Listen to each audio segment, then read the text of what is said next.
시사평론가 김성환과 함께합니다. 어제였죠. 서울 종로구 창신동 낡은 주택에서 80대 노모와 50대 아들이 숨진 채 발견됐습니다. 이들은 수개월치 전기요금을 납부하지 못할 만큼 경제적 사정이 어려웠다고 하는데요. 8년 전 송파 세무녀 사건 이후 사회 안전망 강화를 위한 많은 대책이 쏟아졌지만 왜 아직도 이런 비극이 계속되고 있는 건지, 또 복지 사각지대 해소를 위해서는 어떤 노력이 필요할지 정익중 이화여대 사회복지학과 교수 연결해서 얘기 나눠보도록 하겠습니다. 교수님 안녕하십니까? 네, 안녕하십니까? 네, 이번 사건 접하고 어떤 생각이 드셨는지부터 좀 여쭤보고 싶어요. 네, 다시는 이런 일이 일어나지 않기를 바랬는데 또다시 발생해서 너무 안타깝습니다. 송파 세무녀 사건 이후에 정부도 아무 일도 안 한 것은 아니거든요. 네네.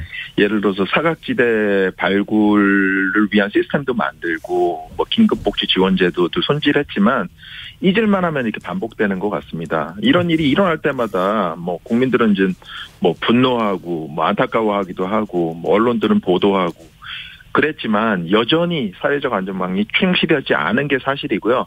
그래서 오늘도 여전히 발생할 수 있는 일이 아닐까 이렇게 생각이 됩니다. 근데 그동안에 이제 이런 일을 막기 위해서 여러 가지 이제 장치들을 만들어 왔잖아요. 네. 예를 들면 공과금 납부를 하지 않는다거나 연체가 된다거나 그럴 경우에는 자동으로 뜨게 만들어서 직접 가서 찾아가 본다거나 이런 것들이 최소한은 그래도 뭔가 좀 이런 비극을 막을 수 있는 장치로 작동하기를 기대했는데 이번 같은 경우에도 수도사업소 직원이 숨진 모자를 발견했다고 그래요.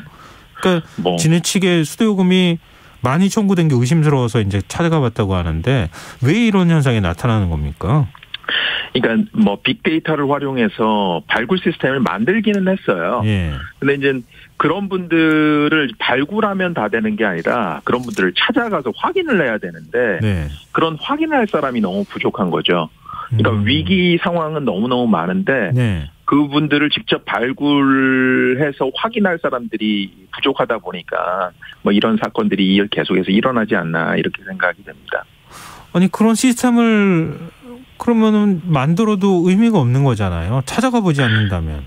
그러니까 다 찾아가 보지 않는 건 아니고요. 그러니까 우선순위를 만들어서 이제 찾아가 보는데 이런 분들이 이제 우선순위가 높지 않아서 찾아가 보지 못하는 그런 결과를 낳을 수도 있다라는 거죠. 근데 그게 이제 기초생활수급자 심사에서 탈락한 것과도 관련이 있을 거 아니겠는가 이런 생각이 드는데요.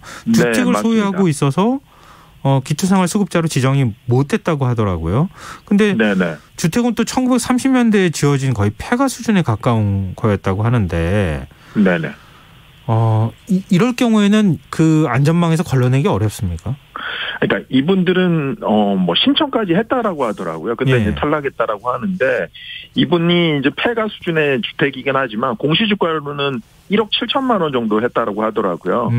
서울시 집값이 워낙 비싸기 때문에 그런데 공시지가가 6,900만 원 이상만 되더라도 소득이 있는 것으로 간주해서 소득 인정액을 산정합니다. 네. 그래서 이분들은 소득이 아무 소득이 없었지만 이 폐가로 인해서 약 280만 원이 있는 것으로 간주되었다고 해서 이렇게 전국적으로나 아니면 서울시 같은 경우에는 이런 재산 기준 같은 것들이 변경돼야 되지 않을까 이렇게 생각이 됩니다.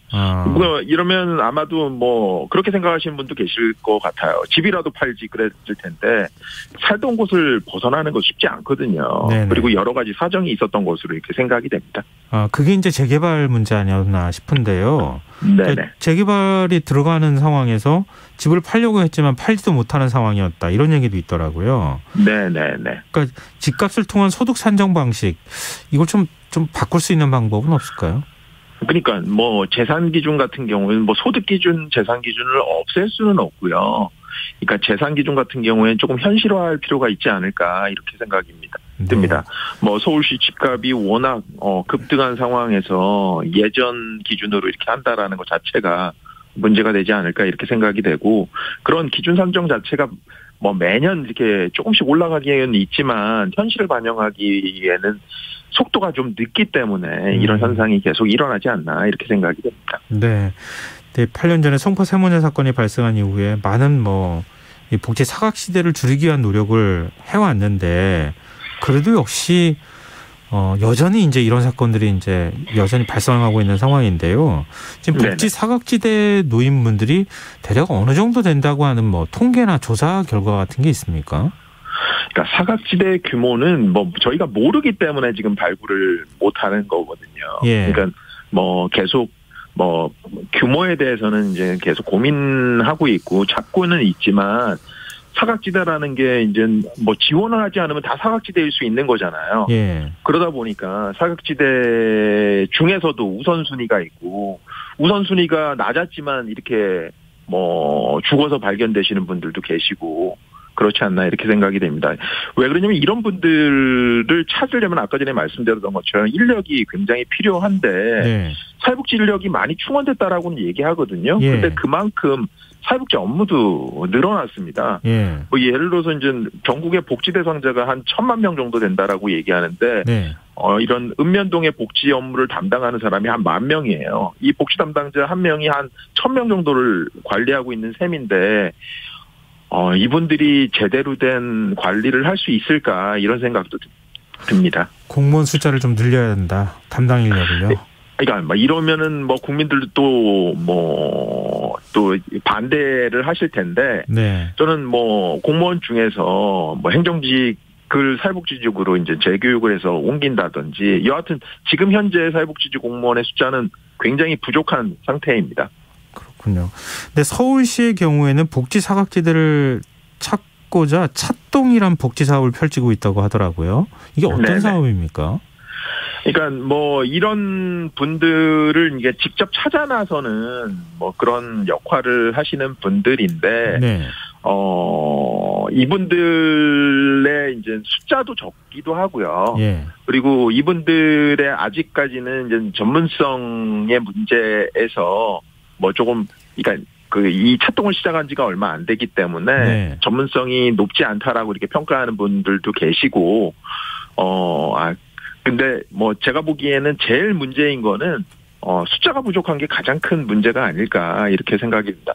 아무리 열심히 한다고 하더라도 숫자가 작으면 뭐 제대로 된 역할을 하기가 굉장히 어려운 거거든요. 그래서 또 그 공무원 중에서 뭐 중간에 이제 그만두는 경우가 있는 공무원들이 이제 사회복지직 공무원들이 있거든요. 네. 공무원들 그만두는 경우를 거의 보실 적이 없을 텐데 사회복지직 공무원들은 이제 그만두는 이유도 인력이 부족하기 때문에 뭐 일이 워낙 많기 때문에 이런 일들이 벌어지는 거거든요. 예. 자꾸 뭐 공무원 숫자 늘린다고 비판만 할 게 아니라 도대체 어떤 직을 가지고 있는 공무원을 어떻게 구체적으로 늘리는지 이런 부분에 대해서 좀 저희가 구체적으로 관심을 좀 가져봐야 되지 않을까 이런 생각이 드네요. 말씀 듣다 보니까. 네, 맞습니다. 뭐 공무원들 늘어난다라고 아마 굉장히 국민들도 걱정하고 계실 텐데. 네. 어떤 부분에 어떻게 늘어야 되는지를 조금 고민해야 되지 않을까 그런 시점이 되지 않았나 이렇게 생각이 됩니다. 근데 정부 지원이 필요 없다. 또 찾아가서 도움을 주겠다고 해도 난 받지 않겠다. 이런 분들이 있습니까? 일종의 이제 은둔형 가구라고 불리더라고요. 네. 이게 경제적 빈곤이라는 게 관계의 빈곤으로 이어지는 경우도 많고 만성적인 무기력이나 대인관계 거부 등으로 이어지는 경우도 많거든요. 네. 그러다 보니까 이제 거부하는 경우들도 많이 있습니다. 뭐 이분들만 특이한 게 아니라 우리도 위기 상황이나 아니면 뭐 그 힘든 상황에 빠지면 새로운 만남에 대해서 거부감을 갖기가 쉬워요. 그래서 만약에 저희가 인력이 많다면 계속 찾아가서 만나서 인사를 하고 관계를 만들어내고 도울 수 있다라고 생각합니다. 근데 이제 저희가 인력이 부족하기 때문에 그러지 못하고 있는 게 지금 한계가 아닐까 이렇게 생각이 됩니다. 네. 근데 이웃이나 사회 공동체가 물론 이제 여러 가지 지원을 정부나 지자체가 할 필요가 있겠지만 나서서 같이 이런 분들이 은둔형으로 그러니까 집안에만 머물거나 하지 않도록 좀 서로 간의 만남의 기회를 좀 많이 제공할 필요가 있지 않을까 싶은데요. 혹시 그런 사업들 하는 곳들이 꽤 많이 있습니까? 그러니까 오늘 이번에 발견하신 분도 공무원 아니잖아요. 네. 그러니까 일반 국민이고 수도검침원이셨다라고 얘기가 들었는데 뭐 아까 전에 말씀드렸던 것처럼 인력을 무한정 늘릴 수도 없고 그렇다고 이제 기다릴 수도 없고 국민들께서 조금씩 뭐 직접 도와주지는 못하더라도 관심을 가지고 뭐 신고를 해주신다거나 아니면 정보를 알려주신다거나 이렇게 하신다면은 뭐 최악의 상황에 빠지지 않고 도움의 기회를 좀 얻게 되지 않을까 이렇게 생각도 해봅니다. 네. 근데 이번 사건 소식을 접한 오세훈 서울시장은 안심소득 시스템이 작동 중이었다면 이 같은 비극을 막을 수 있었을 것이다. 이런 입장을 밝혔습니다. 안심소득 실험을 반드시 성공시키겠다는 얘기까지 했는데요. 이게 안심소득이라는 게 뭐고 그게 작동하면 진짜 사각지대가 해소가 되는 겁니까? 그러니까 안심소득이라는 게 저도 명확하게는 모르겠지만 이제 그 소득 그러니까 적정 소득이라는 게 있고 최저 소득이 있는데 그 소득에 이제 미달하게 될 때 미달하는 만큼 일정액이 아니라 미달하는 만큼 지원하겠다라는 그런 내용인데 네네. 정책이라는 게 하나의 방안으로 완벽할 수는 없거든요. 모든 제도가 완벽할 수 없다라고 생각하고 최대한 허점을 이제 줄여나가는 게 더 중요하지 않을까 이렇게 생각이 됩니다. 하나의 방법으로 이런 빈곤 문제를 막을 수가 없어요. 안전망이라고 했을 때는 약간 중첩되더라도 다양한 방식으로 지원할 수 있는 방법들을 고민하는 게 맞지 않을까 이렇게 생각이 되고요. 안심소득도 그중에 하나라고 생각하면 좋지 않을까 이렇게 생각이 됩니다. 윤석열 당선인이 근로능력이 없는 가구원을 포함한 가구에 생계급여를 월 10만 원 추가로 지급하겠다. 빅데이터를 활용해 사각지대를 발굴하겠다. 이런 이제 대책을 내놨는데요. 이런 대책도 효과가 좀 있을까요? 네, 이런 대책들도 필요하고요. 근데 이제 우리가 근본 대책이 있냐 이런 얘기를 많이 하잖아요. 우리나라 복지제도는 신청주의에 기반하고 있습니다. 신청하지 않으면 도와줄 방법이 없어요. 그래서 이렇게 신청주의에 기반하는 한 근본 대책이 될 수밖에 되기가 어렵기 때문에 저는 신청주의가 있다 하더라도 발굴을 좀 더 확대하고 그리고 아까 전에 말씀드렸던 사회복지 공무원을 좀 적정수를 확보해서 이 공무원들이 위기 가구를 실제로 방문해서 관계도 만들고 실태 조사를 해서 유연하게 지원할 수 있는 재량권도 알겠습니다. 이렇게 주는 이런 방식이 필요할 거라고 생각하는데. 네, 알겠습니다. 우리 사회는 아직까지는 이런 부분보다는 이거 부정수급 이런 것들을 더 걱정하시는 분들이 많거든요. 알겠습니다. 네, 오늘 말씀 여기까지 듣겠습니다. 고맙습니다. 네, 감사합니다. 네, 지금까지 정익중 이화여대 교수였습니다. KBS 라디오 김성환의 시사야 1부 순서는 여기서 마무리하겠습니다. 전 11시 전과 2부에 다시 오겠습니다.